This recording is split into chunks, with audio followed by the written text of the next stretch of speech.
नमस्कार दोस्तों उत्तर प्रदेश की राजनीति इस समय पंचायत चुनाव की वजह से एक ऐसे मोड़ पर आ खड़ी है जहां जनता भी परेशान है और दावेदार भी उलझन में पड़े हुए हैं। महीनों से लोग सुन रहे हैं कि चुनाव बस होने ही वाला है, तैयारियां पूरी हैं, सरकार सब कुछ समय पर कराएगी, लेकिन जमीन पर तस्वीर जो है ना वो बिल्कुल उल्टी नजर आ रही है। दोस्तों, तारीखें आगे बढ़ रही हैं, सुनवाई टल रही है और जनता के मन में सवाल बढ़ते जा रहे हैं कि आखिर सरकार चुनाव कराने से बच क्यों रही है। हाईकोर्ट में लगातार सुनवाई की तारीख तय होती है। 25 मार्च को सुनवाई होनी थी। सरकार ने कहा समय नहीं मिला, तैयारी नहीं है, वह दिन निकल गया। फिर 1 अप्रैल की तारीख आई, लेकिन उस दिन भी ना तो सरकार ने स्पष्ट जवाब दिया, ना तैयारी दिखाई और सुनवाई फिर आगे बढ़ गई। कोर्ट इंतजार कर रहा है, याचिकाकर्ता जो है वो तैयार है, लेकिन सरकार की तरफ से हर बार यही कहा जा रहा है कि अभी जो है डॉक्यूमेंट्स पूरे नहीं है, रिपोर्ट्स नहीं आई है, फिलहाल तैयारी नहीं हो पाई है। जनता का सवाल यही है, इतनी बड़ी मशीनरी, पूरे राज्य की व्यवस्था क्या वाकई पंचायत चुनाव की तैयारी के लिए समय नहीं निकाल पा रही है?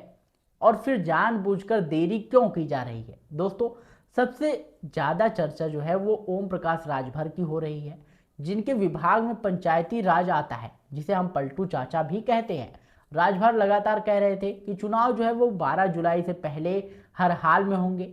उन्होंने कई बार मंच से कहा कि तैयारियां पूरी है। जब जनता यह पूछ रही है कि आखिर तारीख बताइए, रोड मैप बताइए, तो मंत्री भी चुप है और सरकार भी कुछ साफ नहीं बोल रही है। दोस्तों, अगर सब कुछ तैयार था तो हाई कोर्ट में बार बार जवाब क्यों नहीं दिए जा रहे?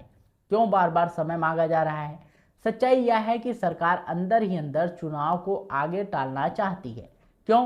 क्योंकि पंचायत चुनाव में बहुत बड़ी संख्या में दावेदार लाइन में रहते हैं, जैसे जिला पंचायत सदस्य, ब्लॉक प्रमुख, प्रधान, बीडीसी। हर पद पर सैकड़ों लोग अपने अपने नेताओं से आश्वासन लेकर बैठे हैं। इनमें से ज़्यादातर को टिकट नहीं मिलेगा और अगर चुनाव अभी हो गए तो जिन्हें टिकट नहीं मिलेगा वे बगावत करेंगे, नाराज होंगे और इससे जो है पार्टी को नुकसान होगा। सरकार को डर है कि बगावत की वजह से उनके अपने उम्मीदवार जो हैं वो कमज़ोर पड़ जाएंगे और चुनावी परिणाम जो है वहाँ पर बिगड़ सकता है। दोस्तों, लेकिन जनता जो है वो राजनीति को बहुत अच्छी तरह समझती है। गांव में रहने वाला व्यक्ति भी सब पढ़ समझ रहा है। चुनाव देर से कराना राजनीतिक मजबूती है, कोई तकनीकी बाधा नहीं है। संविधान कहता है कि पंचायत का कार्यकाल पूरा होने से पहले चुनाव कराना अनिवार्य है। प्रधान का कार्यकाल जो है वो 26 मई को समाप्त हो रहा है, यानी इससे पहले नई पंचायत का गठन जरूरी है। दोस्तों, लेकिन कैलेंडर पर नजर डालें तो चुनाव होते हुए दिखाई नहीं दे रहे। हाई कोर्ट ने कई बार कहा कि 15 दिन में रिपोर्ट दो, सीटों का बंटवारा साफ करो, लेकिन सरकार हर बार समय मांग लेती है। राज्य निर्वाचन आयोग कहता है कि हम तैयारी कर रहे हैं, लेकिन ओबीसी आयोग का गठन अभी तक नहीं हुआ है। सीटों का अंतिम आरक्षण तैयार नहीं है। मतदाता सूची अभी भी जो है अंतिम चरण में है।